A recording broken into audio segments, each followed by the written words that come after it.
पितृपक्ष में पड़ने वाले अमावस्या को सर्वपितृ अमावस्या के नाम से जाना जाता है। एक कथा के मुताबिक ऐसा कहा जाता है कि अग्निश्वात और बहिष्पद नाम के पितृ देवता थे और उनकी एक मानस कन्या थी जिसका नाम अशोदा था। अशोदा ने पितरों को प्रसन्न करने के लिए बहुत ही ज्यादा कठोर तपस्या की और अशोदा की तपस्या से प्रसन्न होकर सभी पितर देवता यशोदा के सामने प्रकट हुए और उससे कहने लगे कि तुम अपना मनचाहा वरदान मांगो।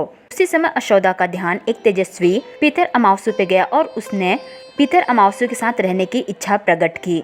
ये सुनते ही सारे पितर देवता बहुत ही ज्यादा क्रोधित हो गए और उन्होंने क्रोधित होकर अशोदा को यह श्राप दिया कि वह पितरलोक छोड़कर पृथ्वी पे जाके रहेगी। इतना सुनते ही अशोदा सारे पितर देवताओं से माफी मांगने लगी और सारे पितर देवता ने उसे क्षमा कर दिया और बोले कि तुम पृथ्वी पर एक मत्स्य कन्या के रूप में जन्म लोगी और उसके पश्चात पितरलोक में लौट आओगी। अशोदा ने पृथ्वी पर एक मत्स्य कन्या के रूप में जन्म लिया और अक्षौदा ने वेद व्यास को जन्म दिया। उसके पश्चात अक्षौदा को श्राप से मुक्ति मिल गई और वो वापस से पितरलोक में चली गई। सर्वपितृ अमावस्या को महालया के नाम से भी जाना जाता है।